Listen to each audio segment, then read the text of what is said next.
தொடர்ந்து திரு பாலச்சந்திரன், ஏன் காவி உடை அணிஞ்சதை இவ்வளவு பெரிய ஒரு சர்ச்சையா பேச வேண்டிய அவசியம் இருக்கு? வள்ளுவர்னா அவர் கடையாடம் குரல் தான். இந்த உடை தரித்ததெல்லாம் வச்சு ஒரு அரசியல் பண்ண வேண்டிய தேவை ஏன் வருதுன்னு கேட்கிறாங்க. ஏன் வருதுன்னா அவங்க உடையை மட்டும் மாத்தல, அது தவிர அவர் சனாதனத்துடைய மகாகுரு அப்படின்னு சொல்றாங்க. இப்ப சனாதனத்தை பத்தி திரு நித்யானந்தம் சொன்னார், அது மாபெரும் கடல்னு. அது நிஜம்தான். சனாதனம் பல நல்ல கருத்துக்களை சொல்லியிருக்கு. மாதா பிதா குரு தெய்வம் அப்படின்னு சொல்லியிருக்கு. விருந்தினர்கள் தெய்வத்திற்கு ஒப்பானவர்கள் அப்படின்னு சொல்லியிருக்கு. உலகம் ஒரே குடும்பம் அப்படின்னு சொல்லியிருக்கு. இதெல்லாம் சனாதனம் சொன்ன நல்ல கருத்துக்கள். ஆனா இதையே மற்ற எல்லா மதங்களையும் சொல்லியிருக்காங்க. சனாதனம் மட்டும் சொல்லல, எல்லா மதங்களையும் சொல்லியிருக்காங்க. மற்ற எல்லா மதமும் சொல்லாத ஒரு விஷயத்த சனாதனம் சொல்லுச்சு. அதாவது பிறப்பால எல்லாரும் சமம் கிடையாதுன்னு. திரு நித்யானந்தம் சொன்னாரு, அந்நியாரம் 4 வருடம் 4000 ஜாதி இருக்கு, கிருஷ்ணனா படிச்சாருன்னு கேட்டாரு. பகவத்கீதையில ரொம்ப தெளிவா சொல்லியிருக்கு, யார் எந்த தொழிலுக்கு வல்லவர்கள் என்று பார்த்து அவர்களை அவ்வாறு படைத்தேன் அப்படின்னு கிருஷ்ணன் சொன்னதா பகவத்கீதை சொல்லுது. அப்ப என்ன அர்த்தம்? பிறக்கிறதுக்கு முன்னாடியே ஒருத்தன் ஒரு குறிப்பிட்ட குடும்பத்தை சேர்ந்தவனா தான் இருக்க முடியும் அப்படின்னு கடவுள் தீர்மானிச்சிட்டாரு அப்படின்னு சொல்லி பகவத்கீதை சொல்லுது. என்னுடைய கேள்வி எல்லாம், சனாதனம் வர்ணாசிர தர்மத்தை ஆதரிக்கிறதா, ஏற்றுக்கொள்கிறதா, இல்லையா?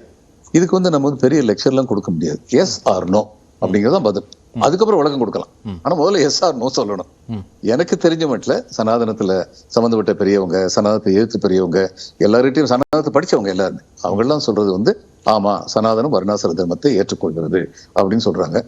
வர்ணாசிர தர்மத்தை ஏற்றுக்கொள்கிற ஒரு சனாதனத்தின் மகா குரு அப்படின்னு வள்ளுவர் சொல்றது வள்ளுவருக்கு இழைக்கப்படுகின்ற ரொம்ப பெரிய அநீதி அப்படிங்கறதுல சந்தேகமே கிடையாது. ஏன்னா பிறப்புக்கும் எல்லா உயிர்க்கும் அப்படின்னு சொன்னாரு. இது எப்படி வேணாலும் குரலை நம்ம விளக்கம் கொடுக்கலாம். தெய்வத்தால் ஆகாத எனினும் முயற்சி தன் மெய்வருந்து கூலி தரும்புறதுக்கு திரு நித்யானந்தர் தெய்வத்தால் ஆகாது எனினும் அப்படின்னா என்ன, தெய்வத்தால் ஆகாது ஒண்ணுமே கிடையாதுன்னு அர்த்தம் அப்படின்னு சொன்னாரு. ஆனா வள்ளுவர் சொன்னது என்ன சொன்னாரு, தெய்வத்தால் ஆகாதுன்னு ஆயிடுச்சுனாலுமே நீ எவ்வளவு முயற்சி பண்ணி அந்த அளவுக்கு உனக்கு கூலி கிடைக்கும் அப்படின்னு சொன்னாரு. அப்ப நீ எந்த அளவுக்கு முயற்சி பண்ணி அந்த அளவுக்கு கூலி கிடைச்சாலே ஒருத்தனுக்கு போதும், அதை விட செல்வத்தை கொட்டி கொட்டி கொடுக்க வேண்டியதில்லை.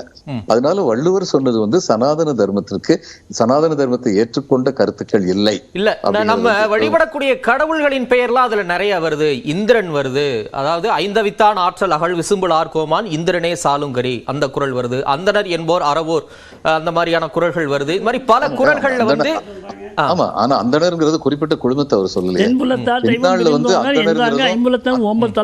தென்புலத்தார் தெய்வம் விருந்தொக்கல் தான் என்றாங்க ஐம்புலத்து ஆரோம்பல் தலை. இதெல்லாம் வள்ளுவர் தெய்வ நம்பிக்கை உடையவர். இந்திரனை குறிப்பிடுகிறார், பெருமாளை குறிப்பிடுகிறார். பல இடங்கள் அந்த சான்றுகள்லாம் இருக்கு. அப்புறம் ஏன் அவரை சனாதனத்தின் அடையாளமா நம்ம சொல்லக்கூடாதுன்னு கேட்கிறாங்கல்ல, அதை எப்படி புரிஞ்சுக்கிறது? தெய்வத்தை ஏற்றுக்கொள்றது வேற, சனாதனத்தை ஏற்றுக்கொள்றது வேற. தெய்வத்தை இஸ்லாமும் ஏத்துக்குது, கிறிஸ்தவமும் ஏத்துக்குது, சைவமும் ஏத்துக்குது, வைணவமும் ஏத்துக்குது, சாக்கியம் ஏத்துக்குது, எத்தனையோ மதங்கள், இந்தியாவில் பிறந்த எத்தனையோ மதங்களும் ஏத்துக்குது. ஆனா தெய்வத்தை ஏத்துக்கிறதும் சனாதனத்தை ஏத்துக்கிறது ஒண்ணு கிடையாது. சனாதனத்துடைய சில கோட்பாடுகள் மனிதர்களை பிரிச்சு வைக்கிறது. அதை அவர் ஏத்துக்கிட்டதா எங்க இருக்கு? அவர் தெய்வத்தை ஏத்துக்கிட்டாருன்னு வச்சுக்குவோம். அவர் சொல்ற தெய்வம் சனாதனம் சொன்ன தெய்வமா? அதனால சனாதனத்தை ஏத்துக்கிட்டான்னு எப்படி சொல்ல முடியும்?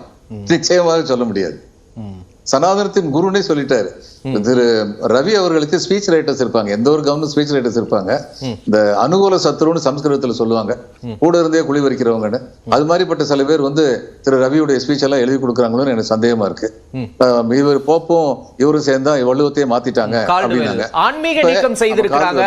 அது ஆன்மீக நீக்கம் திட்டமிட்டு நடந்திருக்கு. அவர் குறிப்பாவே சொல்றாரு, கிறிஸ்தவ மத பாதிரியார்கள்னே சொல்றாரு. அவரு யாரு எந்த வார்த்தையை சொல்லாங்க, என்ன திட்டமிட்டு நடத்தினார்கள் விளக்கமும் சொல்லணும். சும்மா திட்டமிட்டு நடத்தினார்கள் அப்படின்னு சொல்லிட்டு போக முடியாது. கொஞ்ச நாளைக்கு முன்னாடி கவர்னர் சொன்னாரு, தமிழ்நாட்டில் உள்ள கல்வி நிலையங்கள்ல ஃபர்ஸ்ட் 100ல ஒண்ணு கூட இல்லைன்னு சொன்னாரு. அடுத்த நாளே உயர்கல்வித்துறை அமைச்சர் சொன்னாரு, ஏன் பிரசிடென்சி காலேஜும் லோயலா காலேஜும் உங்க கண்ணுக்கு தெரியலையா? இந்த ஐஐடி சென்னை வரிசையா வருஷம் நம்பர் 1 இருக்கு. மேலாண்மை சொல்லித்தர அரசு கல்லூரிகள் மற்றும் தனியார் கல்லூரிகள் எத்தனை கல்லூரிகள் முதல் 100க்குள்ள இருக்குன்னு சொன்னதுக்கு இவரு பதில் சொல்லி இருக்கணும்ல, பதில் சொல்லல. ஏதாவது ஒண்ணு சொல்லிட்டு போயிட்டே இருப்பாரு. இன்னைக்கு இந்த விவாதம் நடக்குது, நம்ம விவாதத்தை விடுங்க. வெளியில இவர் சொல்லியிருக்காரு, ஸ்டாலின் சொல்லியிருக்காரு, அல்லது வெளியில மற்றவங்கள சொல்றாங்கல்ல, இப்படி சொன்ன ரவி அதுக்கும் பதில் சொல்லணுமே. ஆளுநர் பதில் சொல்ல மாட்டாரு. தூவிட்டு போய்கிட்டே இருக்கிறது ஒரு ஆளுநர் பதவியில் இருக்கிறவருக்கு அழகு கிடையாது. ஒரு கருத்து சொன்னா அந்த கருத்துல நிக்கணும். அந்த கருத்தை பத்தி யாராவது மாறுபட்ட கருத்து சொன்னா தன்னிலை விளக்கம் கொடுக்கணும். தமிழ்நாட்டை தமிழகம்னாரு, எந்த இதில் சொன்னாரு? இப்ப இவங்க சொல்றாங்க பாரதின்னு சொல்லிட்டு காலுக்கு பேர் வச்சாரு. அவர் என்ன சொன்னாரு? செந்தமிழ் நாடனும் போதினிலே இன்ப தேன் வந்து பாயுது காதலி தானே சொன்னாரு. தமிழ்கு ஒரு நல்லுலகம் தானே தொல்காப்பியத்திலே சொன்னாங்க. தமிழ்நாடு தமிழகம் அப்படின்னு சொன்னாங்களா? தமிழ்நாடுங்கிறது அதுக்கப்புறம் வழக்கமா வந்தது. இலக்கியங்கள்ல கூறப்பட்டிருக்கு தமிழ்நாடுங்கிற பேரு. தமிழ்நாடுங்கிறது வந்து சட்டமன்றத்தில் தீர்மானம் நிறைவேற்றப்பட்டு ஒன்றிய அரசால் அங்கீகரிக்கப்பட்ட பெயர். அந்த பெயரை தமிழன் மாத்துறதுக்கு இவருக்கு யார் உரிமை கொடுத்தாங்க? இது மாதிரி நிறைய பண்றாரு. இது எல்லாமே தவறு. உன்னுடைய கேஸ் போட சொல்லுவாங்களா?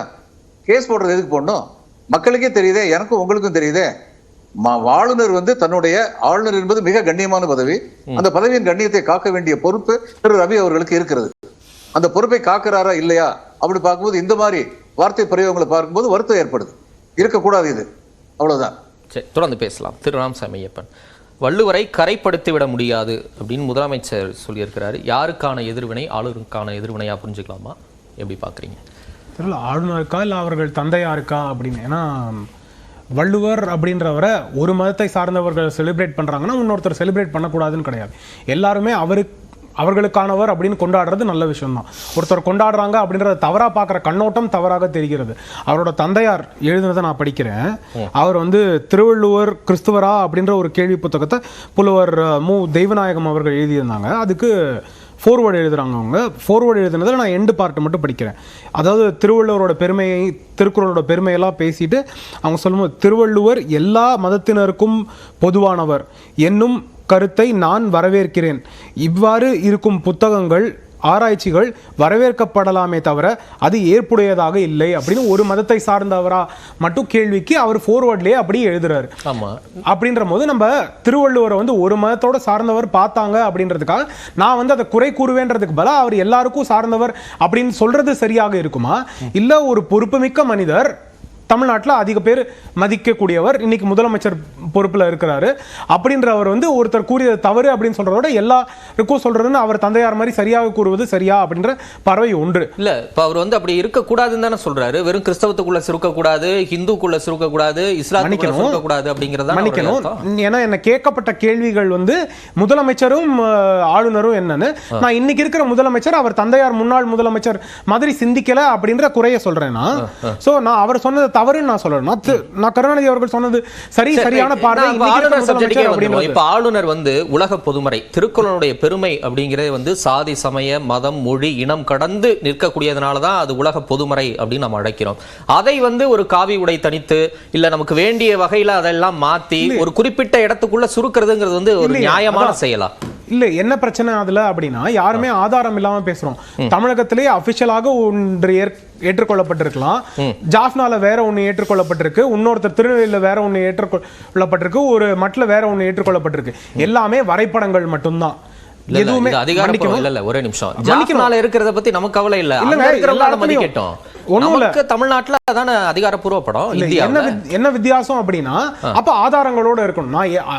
நான் வந்து அதிகாரப்பூர்வமாக இதை நாங்க ஏற்றுக்கொண்டோம் அப்படின்னா அபிஷியலா அதை பயன்படுத்தலாம்னு அர்த்தம். மற்ற காரியங்களுக்காக பயன்படுத்தக்கூடாது அப்படின்னு கிடையாது. இப்ப அபிஷியலா அக்செப்ட் பண்ணப்பட்ட விஷயங்களை அபிஷியல் ஈவெண்ட்ஸ்க்கு பயன்படுத்தணும். அப்போ தமிழகத்துல இல்ல அரசு சார்ந்த அமைப்புகள் எல்லாமே அரசு அலுவலுக்கு மட்டும்தான் பயன்படுத்த வேண்டிய அவசியமான படம் வந்து அந்த படம் அப்படின்னு பார்க்கப்பட தேவை இருக்கு. மற்றது எல்லாமே இப்ப ஆதாரப்பூர்வமாக திருவள்ளுவர் ஆளுநர் யாரு? நான் முடிச்சிடுறேன். ஒரே ஒரு நிமிஷம் நான் முடிச்சிடுறேன்.